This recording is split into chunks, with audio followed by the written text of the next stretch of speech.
Hello friends, welcome back to ಮತ್ತೊಂದು vlog. ಹೇಗಿದ್ದೀರಾ ಎಲ್ಲರೂ? ಐ ಹೋಪ್ ಎಲ್ಲರೂ ಕೂಡ ಚೆನ್ನಾಗಿದ್ದೀರಾ ಅಂತ ಅಂದ್ಕೊಂಡು ಇವತ್ತಿನ ಈ ಒಂದು ವ್ಲಾಗ್ನ ಶುರು ಮಾಡ್ತಾ ಇದ್ದೀನಿ. ಸೊ ಇಷ್ಟು ದಿನ ಆದಷ್ಟು ಮಿನಿ ವ್ಲಾಗ್ಸ್ನ ಜಾಸ್ತಿ ಮಾಡಿ ಮಾಡಿ ವೆಲ್ಕಮ್ ಹೇಳುವಾಗಲೂ ಕೂಡ ವೆಲ್ಕಮ್ ಬ್ಯಾಕ್ ಟು ಮತ್ತೊಂದು ಮಿನಿ ವ್ಲಾಗ್ ಅಂತ ಹೇಳ್ಬೇಕಂತ ಅನಿಸುತ್ತೆ.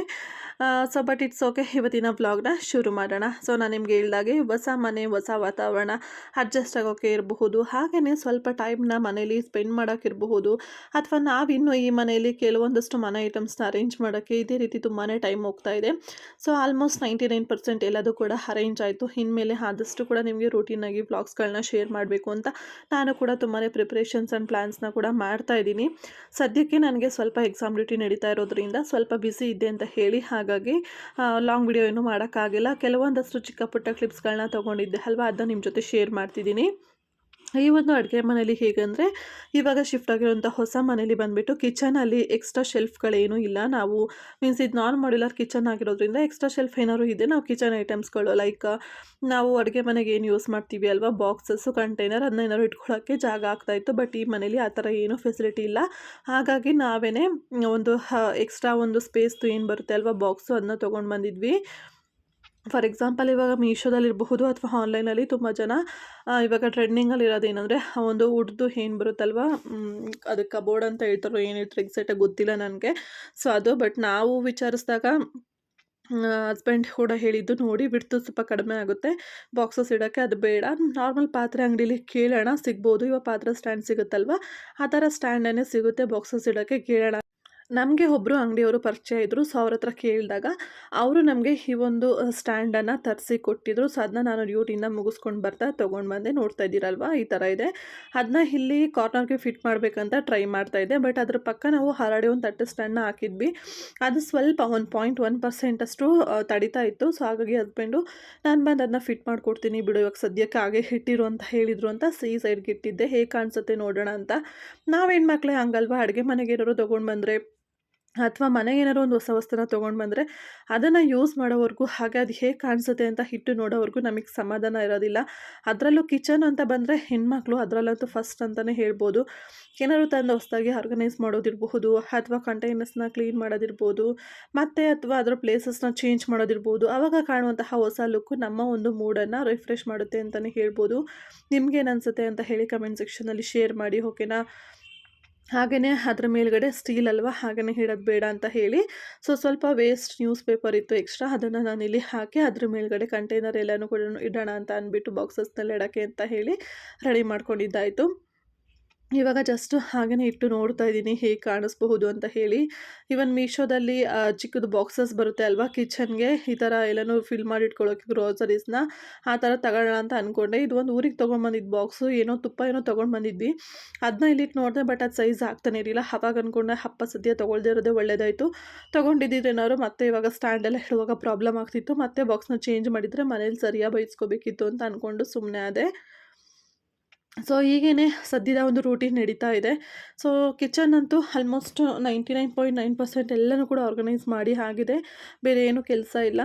ಇನ್ನು ಬಿಟ್ಟರೆ ಸ್ವಲ್ಪ ಬೆಡ್ರೂಮ್ ಒಂದು ಸ್ವಲ್ಪ ಚಿಕ್ಕ ಪುಟ್ಟದಾಗಿ ಅರೇಂಜ್ ಮಾಡಬೇಕು ಅಷ್ಟೇ. ಬಿಟ್ಟರೆ ಇನ್ನೆಲ್ಲದೂ ಕೂಡ ಅರೇಂಜ್ ಮಾಡಿ ಆಗಿದೆ. ಬಟ್ ಆದರೆ ನಾನು ನನ್ನ ರೂಟೀನ್ಗೆ ಇನ್ನೂ ಕಮ್ ಬ್ಯಾಕ್ ಆಗಿಲ್ಲ ಅಂತಲೇ ಹೇಳ್ಬೋದು. ರೂಟೀನ್ ಅಂದರೆ ಇವಾಗ ಏನಿರುತ್ತಲ್ವ, ಈವ್ನಿಂಗ್ ಇಷ್ಟು ಗಂಟೆಗೆ ನಾನು ರೂಟೀನ್ನ ಸ್ಟಾರ್ಟ್ ಮಾಡಬೇಕು, ಅಥವಾ ಮಾರ್ನಿಂಗ್ ಇಷ್ಟು ಗಂಟೆಗೆ ಇರಬಹುದು, ಅಥವಾ ನನ್ನ ಒಂದು ಹೆಲ್ತಿ ಡಯಟ್ ಇರ್ಬೋದು, ಅದೆಲ್ಲದನ್ನು ಕೂಡ ಸದ್ಯಕ್ಕಿನ್ನ ಫಾಲೋ ಮಾಡೋಕ್ಕಾಗಿಲ್ಲ ನಾನು. ಸೊ ಅದಕ್ಕೆ ಕಮ್ ಬ್ಯಾಕ್ ಆಗೋಕ್ಕೆ ಸ್ವಲ್ಪ ಟೈಮ್ ಜಾಸ್ತಿ ಬೇಕಾಗ್ಬೋದು ಅಂದ್ಕೊಂಡಿದ್ದೀನಿ. ಬಟ್ ಆದರೂ ಕೂಡ ಮರಿದೇನೆ ಚಿಕ್ಕ ಪುಟ್ಟ ಚೇಂಜಸ್ ಏನೆಲ್ಲ ನನ್ನ ಕೈಲಿ ಸಾಧ್ಯ ಆಗುತ್ತೆ ಆ ರೂಟೀನ್ನ ನಾನು ಫಾಲೋ ಮಾಡ್ತಿದ್ದೀನಿ. ಅದನ್ನ ಆಲ್ರೆಡಿ ನಿಮಗೆ ಚಿಕ್ಕದಾಗಿ ನಾನು ಮಿನಿ ಬ್ಲಾಗ್ಸ ಕೂಡ ಶೇರ್ ಮಾಡ್ತಿದ್ದೀನಿ. ಸೊ ನನ್ನ ಒಂದು ಚಾನಲಲ್ಲಿ ಅದು ಏನಂತ ಗೊತ್ತಿಲ್ಲ, ನನಗೂ ಕೂಡ ತಲೆ ಕೆಟ್ಟೋಗ್ಬಿಡುತ್ತೆ. ಏನಂದರೆ, ನಾನು ವಾಯ್ಸ್ ಓವರ್ ಕೊಟ್ಟು ಮಿನಿ ಬ್ಲಾಗ್ಸ್ನ ಅಪ್ಲೋಡ್ ಮಾಡಿದಾಗ ಅದಕ್ಕೆ ವ್ಯೂಸ್ ಬರೋದೇ ಇಲ್ಲ. ಅದೇ ವೀಡಿಯೋನೇ ನಾನು ವಾಯ್ಸ್ ಓವರ್ ಇಲ್ಲದೇ ಮ್ಯೂಸಿಕ್ ಜೊತೆ ಹಾಕಿದಾಗ ವ್ಯೂಸ್ ಚೆನ್ನಾಗಿ ಹೋಗುತ್ತೆ. ಅದು ಏನು ಟ್ರಿಕ್ಕೋ ಯೂಟ್ಯೂಬರ್ದು ನನಗೆ ಇದುವರೆಗೂ ಅರ್ಥ ಆಗಿಲ್ಲ. ಸೊ ಹಾಗಾಗಿ ನಿಮಗೆ ಅದರಲ್ಲಿ ನಾನು ಏನು ಮಾತಾಡಿದ್ದೀನಿ ಅಥವಾ ಏನು ವಿಚಾರದ ಬಗ್ಗೆ ಎಕ್ಸ್ಪ್ಲನೇಷನ್ ಮಾಡಿರ್ತೀನಿ ಅಂತ ಗೊತ್ತಾಗಬೇಕಂದ್ರೆ, ನನ್ನ ಇನ್ಸ್ಟಾಗ್ರಾಮಲ್ಲಿ ಕೂಡ ನಾನು ಶಾರ್ಟ್ಸ್ ಅಥವಾ ರೀಲ್ಸ್ನ ಶೇರ್ ಮಾಡ್ತಾ ಇರ್ತೀನಿ, ಮಿನಿ ವ್ಲಾಗ್ನ. ಇನ್ಸ್ಟಾಗ್ರಾಮಲ್ಲಿ ಕೂಡ KN ಡೈರೀಸ್ ಅಂತ ಅಂದ್ಬಿಟ್ಟು Instagram page name. So KN diaries, so ಅರ್ಥ ಆಯ್ತು ಅಂದ್ಕೊತೀನಿ. ಸೊ ಆ ಒಂದು ಪೇಜನ್ನು ನೀವೇನಾದರೂ ವಿಸಿಟ್ ಮಾಡಿದರೆ ಅಲ್ಲಿ ನಾನು ಪ್ರತಿದಿನ ಕೂಡ ಇನ್ಸ್ಟಾಗ್ರಾಮಲ್ಲಿ ಮಿನಿ ಬ್ಲಾಗ್ಸ್ನ ಕೂಡ ಶೇರ್ ಮಾಡ್ತಿರ್ತೀನಿ. ನೀವು ಕೂಡ ನೋಡಿ ಸಪೋರ್ಟ್ ಮಾಡ್ಬೋದು, ಓಕೆನಾ. ಸೊ ಇನ್ನು ಇವತ್ತು ಸಂಜೆ ಬಂದುಬಿಟ್ಟು ಏನಾದರೂ ತಿನ್ನಬೇಕಂತ ಅನಿಸ್ತಾ ಇತ್ತು ಸ್ನ್ಯಾಕ್ಸು. ಮನೇಲಿ ಬ್ರೆಡ್ ಇತ್ತು ಫ್ರೆಶ್ಶಾಗಿ ತಂದಿದ್ದು. ಹಾಗಾಗಿ ಬ್ರೆಡ್ ಟೋಸ್ಟ್ ಮಾಡೋಣ ಬೇಕ್ರಿ ಸ್ಟೈಲಲ್ಲಿ ಅಂತ ಅಂದ್ಕೊಂಡು ಇವಾಗೆಲ್ಲನೂ ಕೂಡ ಅದಕ್ಕೆ ರೆಡಿ ಮಾಡ್ಕೊಳ್ತಾ ಇದ್ದೀನಿ. ಸೊ ಬ್ರೆಡ್ ಟೋಸ್ಟ್ ಮಾಡೋದು ತುಂಬಾ ಸಿಂಪಲ್, ಹಾಗೆ ಕಡಿಮೆ ಸಮಯದಲ್ಲಿ ಆಗುತ್ತೆ, ಹಾಗೆ ಟೇಸ್ಟ್ ಕೂಡ ಚೆನ್ನಾಗಿರುತ್ತಲ್ವ. ಹಾಗಾಗಿ ಮನೇಲೇ ನಾನೇ ಬ್ರೆಡ್ ಟೋಸ್ಟ್ ಮಾಡೋಣ ಅಂತ ಹೇಳಿ ರೆಡಿ ಮಾಡ್ಕೊಳ್ತಾ ಇದ್ದೀನಿ. ನಾನಿಲ್ಲಿ 1 ಈರುಳ್ಳಿ ತೊಗೊಂಡಿದ್ದೀನಿ, ಹಾಗೆ 2 ಹಸಿಮೆಣಸಿನ್ಕಾಯಿನ ತೊಗೊಂಡಿದ್ದೀನಿ, 1 ಟೊಮ್ಯಾಟೊ, ಹಾಗೆ ಒಂದು ಅರ್ಧ ಕ್ಯಾಪ್ಸಿಕಮ್, ಹಾಗೆಯೇ 1 ಕ್ಯಾರೆಟ್, ಇಷ್ಟನ್ನು ಕೂಡ ತೊಗೊಂಡಿದ್ದೀನಿ.